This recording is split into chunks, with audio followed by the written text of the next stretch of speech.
Dans Jean 17, on avait vu il y a 10 jours, quand Jésus prie pour lui-même, la question de la gloire. Alors, on va un petit peu parler de la gloire de Jésus, mais on va aussi essayer de réaliser la gloire de Jésus, c'est quoi le rapport que ça a avec nous, mais pour aujourd'hui. Parce que, bon, on sait tous qu'on s'en va pour la gloire. On a quand même un peu l'impression que cette histoire de gloire, ben, c'est comme pour plus tard.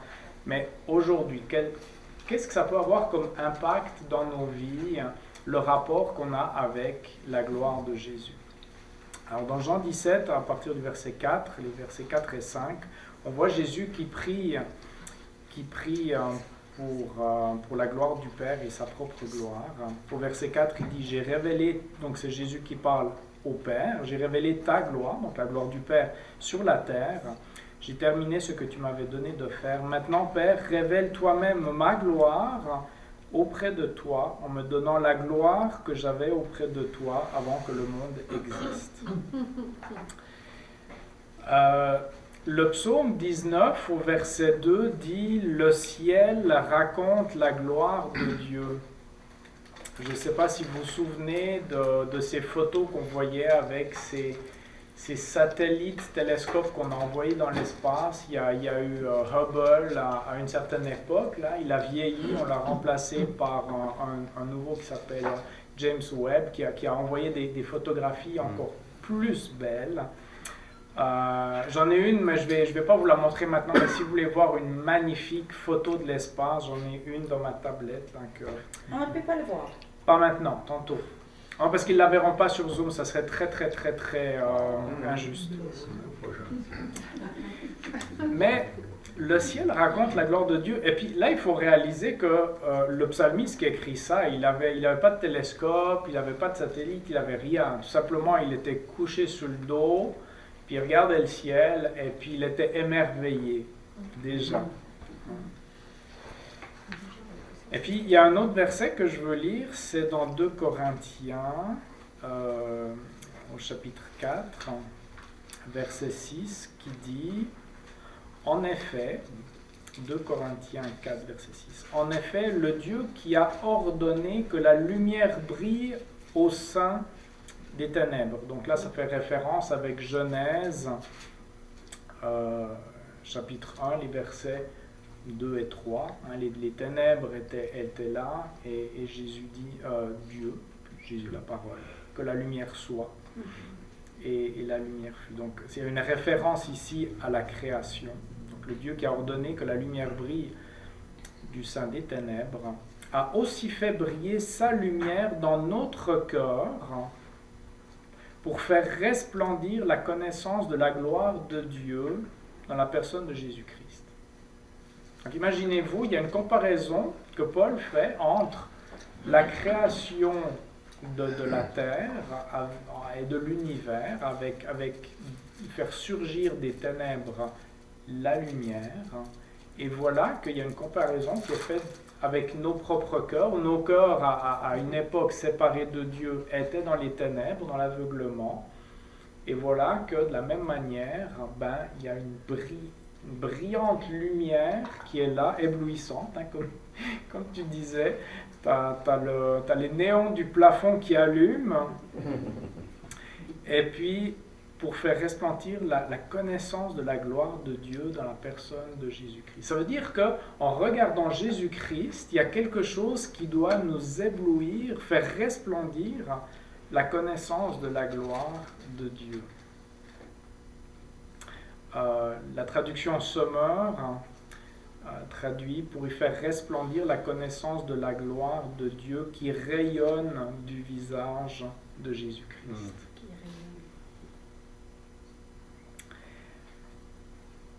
Alors, si on veut essayer de faire un lien avec, pour nous aujourd'hui, c'est quoi le rapport qu'on a avec la gloire de Dieu ou la gloire de Jésus?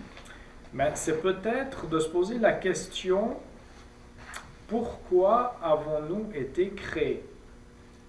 Là, c'est facile, vous allez tous me répondre, pour la gloire de Dieu. Ok. Donc, on va poser la question à l'envers. Pourquoi n'avons-nous pas été créés? Plus difficile ça, hein? Pourquoi n'avons-nous pas été créés? Puis pour ça, je vous invite à prendre vos Bibles et puis à aller dans l'Épître aux Romains, au chapitre 1. Et puis on va lire qu'est-ce qui est dit ici et qui va nous faire une description des choses pour lesquelles nous n'avons pas été créés. Romains 1, à partir du verset 20. En effet, les perfections invisibles de Dieu, sa puissance éternelle et sa divinité se voient depuis la création du monde, donc dans la création qui nous entoure. Elles se comprennent par ce qu'il a fait. Ils sont donc inexcusables, puisque tout en connaissant Dieu, ils ne lui ont pas donné la gloire qu'il méritait en tant que Dieu. Ils ne lui ont pas montré de reconnaissance. Au contraire, ils se sont égarés dans leur raisonnement et leur cœur, sans intelligence, a été plongé dans les ténèbres. Ils se vantent d'être sages, mais ils sont devenus fous. Et ils ont remplacé la gloire du Dieu incorruptible par des images qui représentent l'homme corruptible ou des oiseaux, des quadrupèdes, des reptiles. Bref, qu'est-ce qui est dans l'ordre créé? Les hommes sont devenus fous parce que, plutôt que de rendre gloire à Dieu et d'être attirés par la gloire de Dieu, ils ont remplacé cette gloire par des images ou par quelque chose de l'ordre créé plutôt que le Créateur. Alors, pourquoi n'avons-nous pas été créés? Nous n'avons pas été créés pour être des adorateurs du monde qui nous entoure. Ça nous rend malades. Ça nous rend fous. Ils se sont égarés dans leur raisonnement et leur cœur sans intelligence a été plongé dans les ténèbres. Je viens de comprendre ta question. Voyez-vous le mouvement? Dieu vient, il part des ténèbres, il vient pour amener la lumière. Et l'homme qui n'a pas voulu être dans cette attraction de la gloire de Dieu, qu'est-ce qu'il fait? Il retourne en arrière et il se réenferme dans ses propres ténèbres.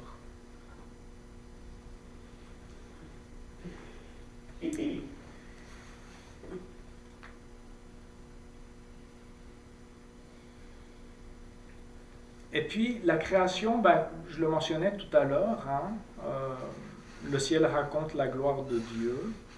On voit aussi ce passage dans Ésaïe 40, verset 26, qui dit « Levez les yeux vers le ciel et regardez. Qui a créé cela ?» En fait, on est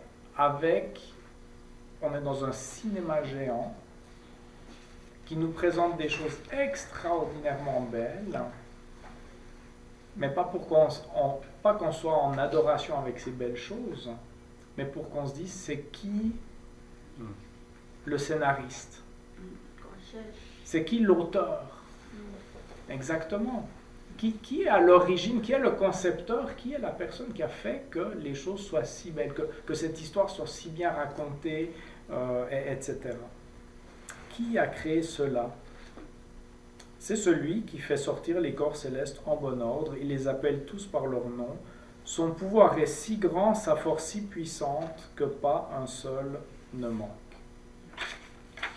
Et puis toujours dans Ésaïe, un petit peu plus loin, dans Ésaïe 43, on voit cette prophétie qui dit « Ramène mes fils des pays lointains et mes filles de l'extrémité de la terre, tous ceux qui portent mon nom, que j'ai créés pour ma gloire. »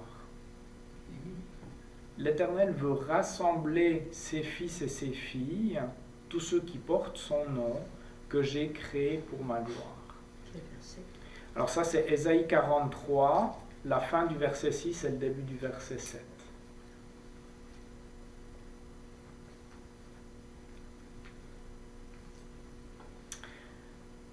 Alors la Bible nous dit que nous existons pour contempler la gloire de Dieu, pour que ce soit quelque chose qui nous satisfasse, qui nous fasse du bien, qui nous attire. Et puis finalement, un petit peu comme si on était des miroirs, le plus qu'on s'approche de cette lumière, le plus que cette lumière va un petit peu se refléter au travers de nous. Ou un peu comme la Lune. La Lune par elle-même produit aucune lumière. Mais le Soleil est tellement fort que ce qui est projeté sur la Lune est visible depuis ici. Alors, un peu en référence avec ce qu'on a dit tout à l'heure, notre œil physique qui voit le monde qui nous entoure devrait, mais il ne le fait pas toujours, mais devrait dire ou devrait enseigner à l'œil du cœur, ce n'est pas ceci, par exemple le dernier modèle de cellulaire ultra perfectionné à la mode, qui a toutes les nouvelles fonctions que je ne comprends même pas. Ce n'est pas ceci, mais le créateur de ceci qui peut combler le désir de ton âme. Notre œil qui regarde la création, qui regarde la beauté qui est autour de nous, devrait dire c'est pas ça, mais c'est le créateur de ceci qui peut combler le désir de ton âme. Alors, je crois que nous-mêmes, en tout cas, je crois, chez moi c'est fort, mais je crois que c'est fort dans tout être humain, on a une espèce d'écho en nous qui nous parle que le monde actuel, il n'est pas tout à fait comment les choses auraient dû être.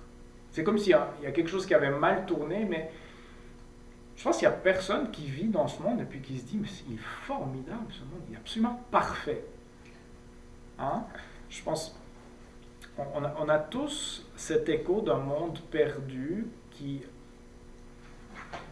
pourrait être ou devrait être idéal, une sorte de paradis terrestre, quelque chose où l'harmonie vivrait déjà entre nous, ne serait-ce qu'entre nous, et puis qui pourrait ressembler à là. J'ai trouvé vraiment une très belle image. Regardez comme ils ont l'air heureux. On se dit tous, voilà. En fait, on voudrait tous vivre quelque chose comme ça. Bon, je ne sais pas si le café fait partie d'un monde idéal, mais certainement le chocolat qui accompagne le café fait partie d'un monde idéal où règne l'harmonie. Sauf que le récit de la Bible nous dit exactement qu'est-ce qui est arrivé. Oui, ça a bien existé, ceci. Mais qu'est-ce qui s'est passé?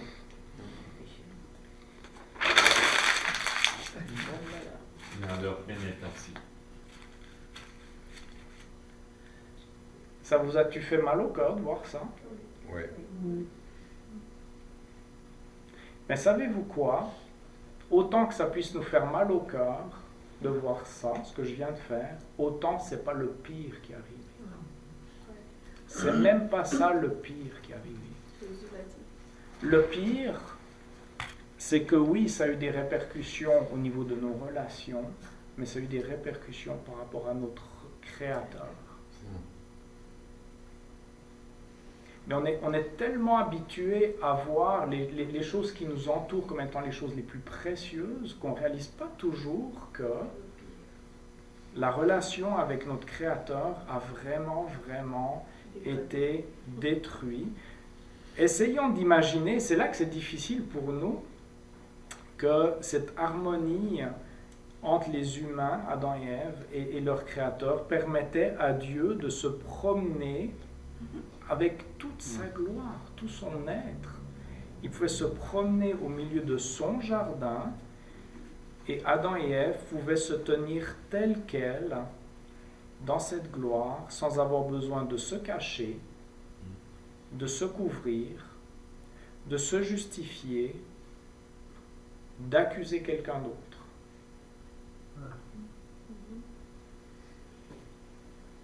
C'est ça qu'on a perdu.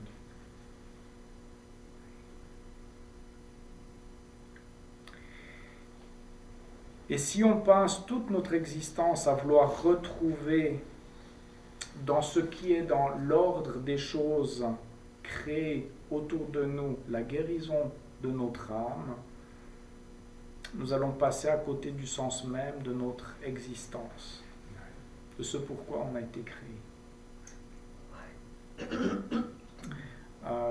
John Piper, c'est un pasteur qui a beaucoup écrit sur la gloire de Dieu et la grandeur de Dieu. Et puis, je reprends quelques paragraphes qu'il a écrits là. Alors, il cite Paul, l'apôtre Paul, « Nous nous glorifions dans l'espérance de la gloire de Dieu », dans Romains 5, 2. Nous nous glorifions dans l'espérance de la gloire de Dieu. Il dit aussi que nous avons été créés d'avance, nous avons été préparés pour la gloire. Donc ça, c'est quelque chose qui nous attend, dans Romains 9, 23. C'est la raison de notre existence. Et Dieu désire faire connaître la richesse de sa gloire envers nous qui sommes des vases de compassion, des vases de miséricorde. Mais ça, c'est déjà pour aujourd'hui. Il désire nous faire connaître la richesse de sa gloire déjà aujourd'hui. Quand on contemple, quand on regarde à Jésus-Christ, parce qu'au plus profond de notre être, eh bien, nous, en tant qu'êtres humains, il y a quelque chose qui ne sera satisfait que dans ce contact avec la gloire de Dieu.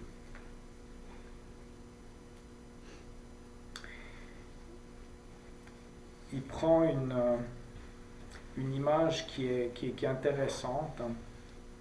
Je ne sais pas s'il y en a parmi vous qui est allé au Grand Canyon. Est-ce que vous avez déjà vu le Grand Canyon? Oui. Bon, il y a quelqu'un qui a déjà vu le Grand Canyon. Est-ce que quelqu'un est déjà allé au sommet d'une montagne avec un panorama à 360 degrés?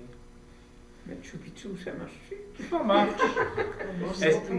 Est-ce qu'il y en a d'autres qui se sont déjà mis sur la plage et qui ont vu l'immensité de la mer? Hein? Ok. Trouvez-vous que devant un spectacle aussi grandiose, qu'il y a quelque chose qui fait du bien à notre âme?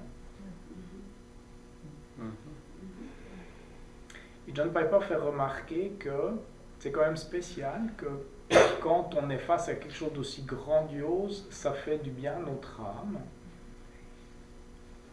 Mais essayez de vous tenir devant votre miroir, de vous regarder, puis d'attendre que ça commence à faire du bien à votre âme. Ça va prendre du temps, hein? Il y a 40 ans, peut-être, c'est plus facile aujourd'hui.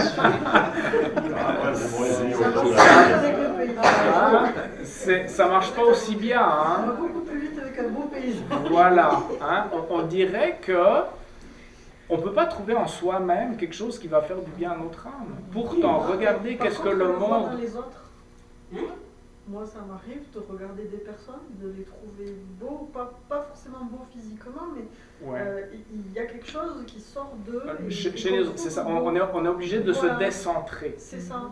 Hein? Parce que dans quelqu'un, on peut trouver cette beauté. Je suis tout à fait d'accord. Mais ce que je veux dire, c'est que en soi-même, on ne va pas trouver quelque chose qui va servir à la guérison de notre âme, alors qu'aujourd'hui, à peu près tout ce qui tourne sur le moyen de faire du bien aux gens qui se sentent tellement mal, c'est quoi? C'est reviens à toi, reviens à toi, reviens à toi. Hein? Il dit cherche ton petit Dieu. Cherche ton petit Dieu, fais sortir la meilleure version de toi-même.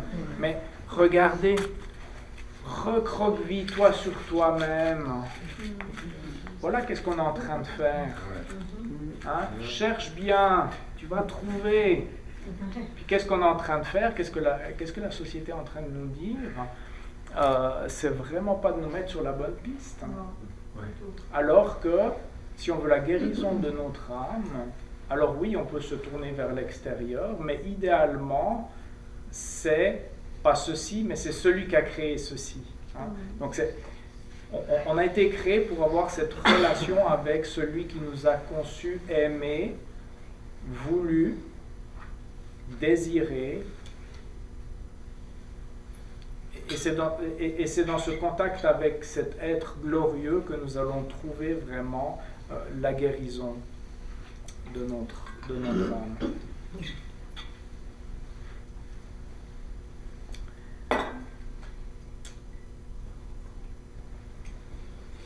Alors, c'est ça, je reprends donc ce que John Piper il disait. Au plus profond de son être, tout homme aspire à connaître cette gloire. C'est là la cause de notre souffrance. Nous refoulons ce désir et n'estimons pas nécessaire de connaître ce Dieu glorieux. En fait, puisqu'on a voulu retourner à quelque chose qui est centré sur nous, on est comme retourné dans les ténèbres et ça a rendu que nos cœurs sont plus sensibles, ne sont plus attirés et n'ont plus envie de prendre le temps de contempler finalement ce que juste les yeux de notre cœur peuvent contempler. Parce qu'aujourd'hui, la gloire de Dieu, on ne peut pas la voir avec nos yeux. Donc ça veut dire que les yeux de notre cœur, pour reprendre l'expression d'Éphésiens, ben, eux, ils ont besoin de se développer. Et puis, ils ont besoin, on a besoin de les appliquer à rechercher Christ dans les évangiles, rechercher Christ dans la parole et en communauté. Oui. Contempler, pour moi, ce mot-là, c'est de reculer et de voir. Et quand on regarde, comme vous avez dit, les montagnes ou la mer, qu'est-ce qu'on fait? On recule et on voit. Et c'est la même chose qu'on doit faire avec Christ, c'est de reculer et de dire, waouh, moi, j'aimerais bien avoir cette contemplation. Mais ça prend du temps, ça prend le silence. Et ça prend aussi cette discipline de vouloir focuser sur une seule chose. Et je crois que dans ce monde ici, j'ai une petite misère. C'est compliqué, hein? C'est compliqué parce qu'il y a plein de choses qui vont attirer notre attention et qui vont nous distraire du seul sujet qui mérite finalement notre attention. Alors pour nous aider à comprendre aussi un petit peu cette réalité, il utilise encore une autre image. Il dit ceci: ce qu'il importe de comprendre, c'est que nous avons été créés pour connaître et chérir sa gloire par-dessus tout. Mais lorsque nous échangeons ce trésor contre des images, c'est-à-dire contre des choses qui ont été de l'ordre du créé, eh bien tout se dérègle. C'est un peu comme si le soleil de la gloire divine doit briller au centre du système solaire de notre âme. Et puis, si tu prends, c'est ainsi que toutes les planètes de notre vie sont à leur place. Le système solaire tient en place parce que la chose la plus lourde et lumineuse, mais c'est une question de masse, la chose la plus importante qui est le soleil, est au milieu, puis tout le reste est bien agencé. Si on enlevait le soleil, tout tomberait dans le chaos. Et finalement, c'est un petit peu ce qui se passe si ce n'est pas la gloire de Dieu qui est le centre de notre âme, eh bien, tout le reste, ça ne va plus. Donc la première étape vers la guérison de l'âme est donc de replacer la gloire du Créateur au centre, parce que c'est là sa place légitime. Parce que notre Créateur, c'est notre Père céleste. Et puis, c'est la meilleure place et celle qui lui revient. Quand on dit le mot gloire, moi, ça me dit rien. C'est un mot qui n'a absolument pas de notion.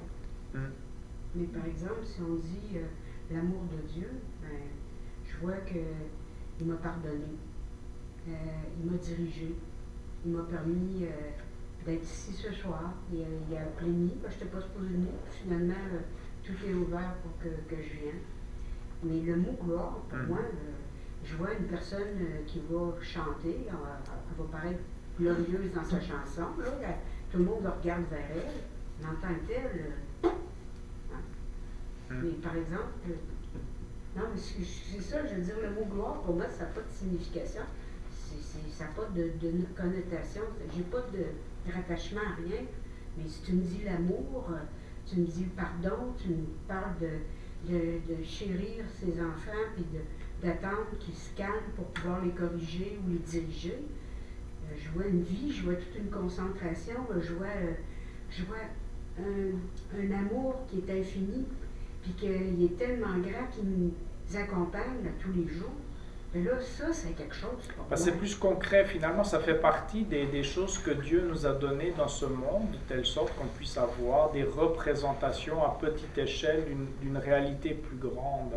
Par exemple, Dieu donne le couple, permet qu'on soit mari et femme, de telle sorte qu'on puisse après voir que dans son plan, il avait envie de dire, ben, c'est le même type de rapport, mais entre Jésus et l'Église, ou entre Dieu et son peuple, où il utilise la famille pour dire un père qui prend soin de ses enfants. Donc il donne des images comme ça, mais c'est vrai que la gloire, on n'a rien qui puisse vraiment nous dire on peut la comparer avec ça.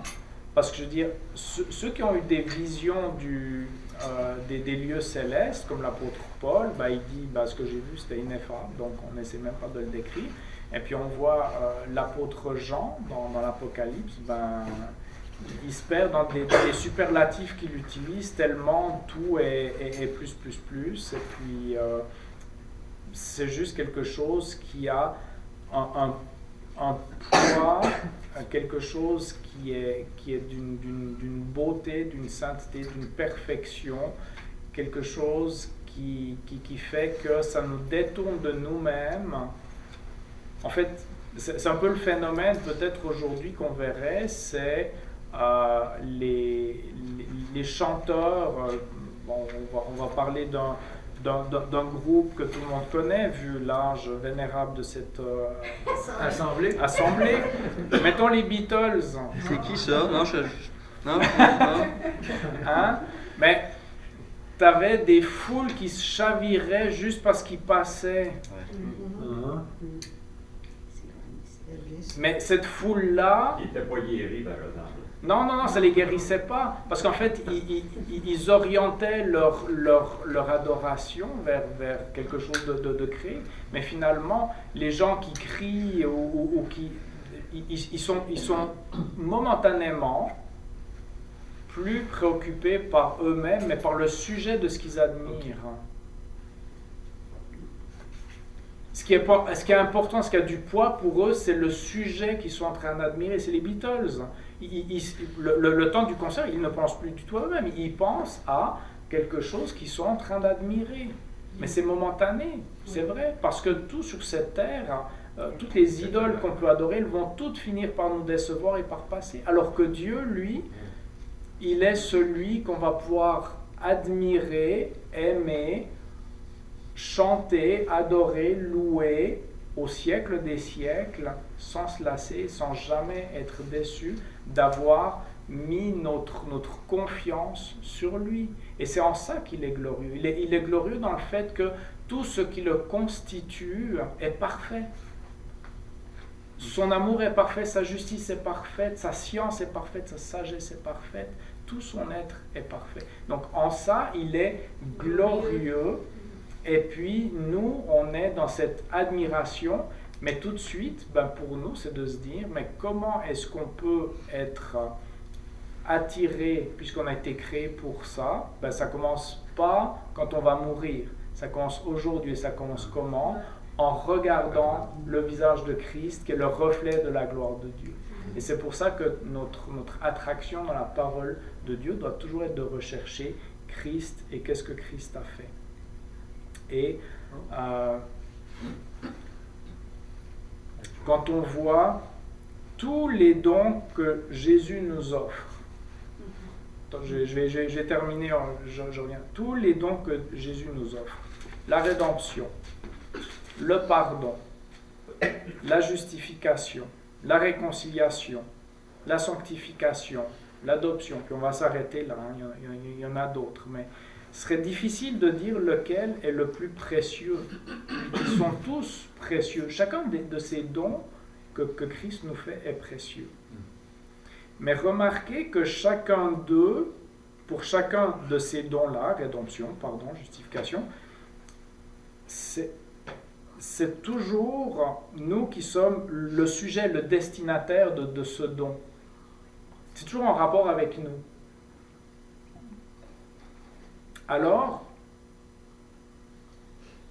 ça aurait peut-être pour conséquence, il faudrait faire attention à ça, ce serait une déformation, que ça nous recentrerait sur notre salut.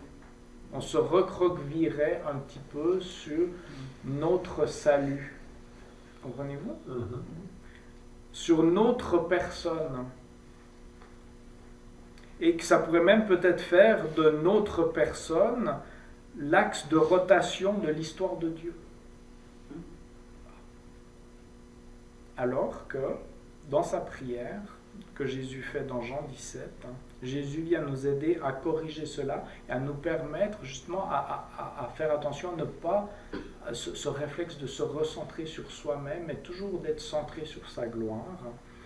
Dans Jean 17 au verset 24, quand Jésus prie, il dit « Je veux que là où je suis, ce que tu m'as donné soit aussi avec moi, afin qu'ils contemplent ma gloire, la gloire que tu m'as donnée, parce que tu m'as aimé avant la création du monde. » On est sauvé pour pouvoir contempler sa gloire. Et là, c'est Dieu qui est de nouveau le centre. C'est lui qui est le sujet finalement de notre salut et aussi pour sa gloire. Et ça nous aide à ne pas l'oublier. Eric, tu voulais dire quelque chose? Oui, j'avais Éphésiens 5, verset 14. C'est pour cela qu'il est dit, réveille-toi, toi qui dors, relève-toi d'entre les morts et Christ t'éclairera. On a besoin de cette lumière, on a besoin de cette parole de Dieu qui vient jaillir en nous et qui fait que tout à coup, voilà, on a les yeux du cœur qui sont capables de voir cette réalité. Donc en conclusion, Hébreux 1, verset 3 dit « Le Fils est le reflet de la gloire de Dieu ». Donc à nous de nous émerveiller, d'aimer, de suivre le Fils. Colossiens 1,15, le Fils est l'image du Dieu invisible.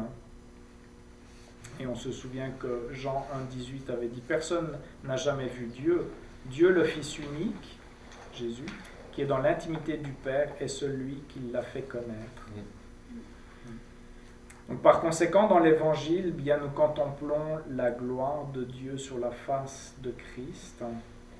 C'est ce qui apporte la guérison dans nos vies désordonnées, parce que le texte que tu as lu tout à l'heure dans 2 Corinthiens 3, 18, nous tous, dont le visage découvert reflète la gloire du Seigneur, donc il y a un aspect de reflet, nous sommes transformés. Donc la guérison, elle vient quand on est en contact avec cette gloire et qu'on la reflète, et c'est là que nous sommes transformés. C'est là que ça vient guérir notre âme. Nous sommes transformés en cette même image, de gloire en gloire, par l'Esprit du Seigneur. Alors que ça nous aide un peu à nous appliquer, à prendre le temps, comme Nina a dit, c'est pas facile dans le monde dans lequel on est, mais de se dire, mais arrêtons-nous et prenons la peine de considérer comme important de laisser nos cœurs être réorientés vers la lumière de la gloire de Dieu. Amen. Alors prions. J'ai une petite chose. Oui, Nina. Je ne sais pas si c'est une bonne conclusion. À un moment donné, tu as aussi dit qu'on a ce don-là, que Dieu nous a donné un don. Et je me dis, c'est la seule religion, entre guillemets, où on reçoit de Dieu.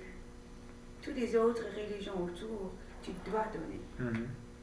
Et ça, on oublie. Oui. On oublie. C'est la seule vraie relation qu'on a avec un Dieu vivant. Exact. Oui, oui. Merci beaucoup. Mais Seigneur Dieu, on veut te dire merci parce qu'on réalise avec tout cela combien tu es grand et combien nous sommes poussière et cendre. Mais en même temps, Seigneur, ça nous fait mesurer, même si on n'arrive pas à mesurer, l'immensité de ta grâce. Que tout est don immérité, tout est amour, tout est perfection. Et Seigneur, tu nous fais cette invitation tellement surprenante, qui nous dépasse, qui nous surpasse complètement, de venir nous chercher pour nous proposer de passer cette vie et l'éternité dans la présence de ta gloire. Alors Seigneur, que déjà aujourd'hui nos cœurs puissent être attirés, puissent rechercher cette gloire qu'il y avait en ton Fils Jésus, que nous découvrons dans les évangiles et dans ta parole, dans la Bible, que nous puissions être émerveillés, que nous puissions avoir un cœur réchauffé, un cœur amoureux pour toi, Jésus. Et merci parce que c'est ton esprit qui nous guide dans cela. Amen. Amen. Amen.